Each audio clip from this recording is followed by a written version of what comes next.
Carrie's the one who's just so totally like paranoid. Oh my God. Why aren't these people taking this as seriously as I do? Yeah. How could they have waited? This is very serious wrong with you? business. Yeah, what's wrong We've with you had people? ours in the ground for months. Yeah. We even moved our TV down there. Will there be a television after the nuclear explosion? Laughter. Carrie's like straight man to everybody else, who also like causes all this stuff to happen because she's so paranoid that Oh, everybody okay. else is, not being as serious about the situation and not seeing it as seriously as she does.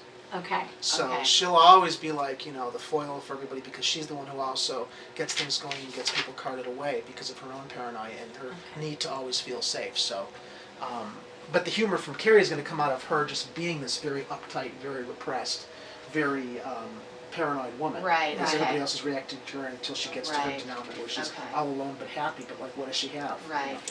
He's like, You guys are we wanna go doing from it the top again? stylized? Are we doing it? What do you mean by stylized? I mean, do you want it?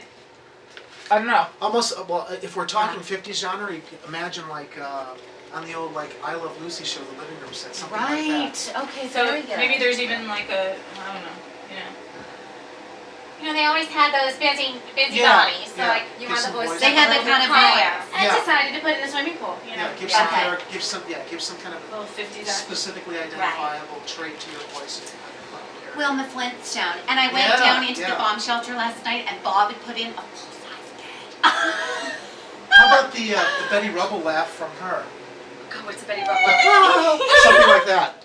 Yeah. Would that be your Yeah. character though if you were a little more brash? I don't think so. I'll be the Betty Rubble laugh. Okay. Okay. Scene one, apple, take two. Oh, and I went down in the bomb shelter last night, and Bob has put in a full-size bed.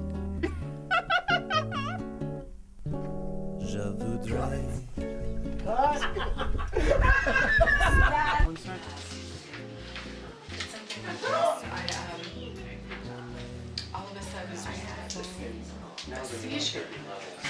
I had some kind of seizure. My mind would think it's Mostly on her. Carrie, can you be perhaps like a little bit more manic during this? It's because you're kind of freaked out by what happened. So not. I guess right now your pacing is slow, but it's just kind of like you're very frazzled by what happened. I think you should be a little bit more frazzled by what happened.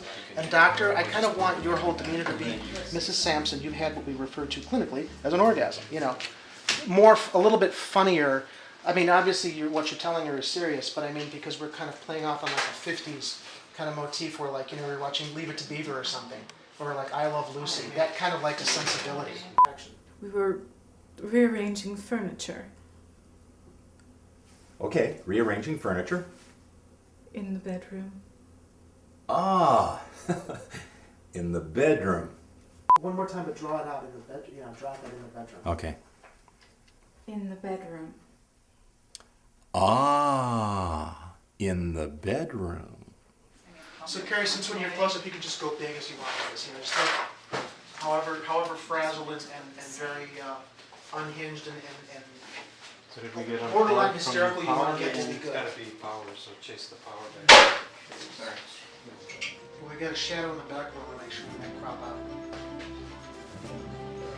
My mind went completely blank and the room was spinning and I found myself shrieking. It was terrible. I've never had anything like that happen before. Mrs. Sampson, what you had happen was something we clinically refer to as an orgasm. Well, you have to operate. It's all a matter of like what's funny and subjectively, what's going to get a bigger laugh. I think it'll get a bigger laugh. Well, maybe I'm wrong. I just think it'll be a bigger laugh if she finally does feel safe. If we do have them both at the end together, that you hear the banging on the bunker door, and then suddenly light pours in because they found them too. They kind of look up, and that's the end. And then like the room is filled with light, and then because we can get a very funny reaction like Sit up in bed and then I cut do. Check with Larry on that. Okay. something like that. because all throughout the rest of the story, we're hearing like the knock on the door is preceding the fact that the G-men are carrying people off. So at the end there, finally, you've done away with everyone else, which makes you kind of despicable because you've gotten everyone else in trouble. But finally, now that you're feeling safe and comfortable and edging into whatever you're edging into, you got busted too. So what are your thoughts? I think we'll go with what the choice is. It can work either way. Yeah, I mean, It the can be bunker's funny going to be either way. pretty much limited in our coverage anyways. Do you feel safe? Cut. Perfect. Let's wait for the light show. Great.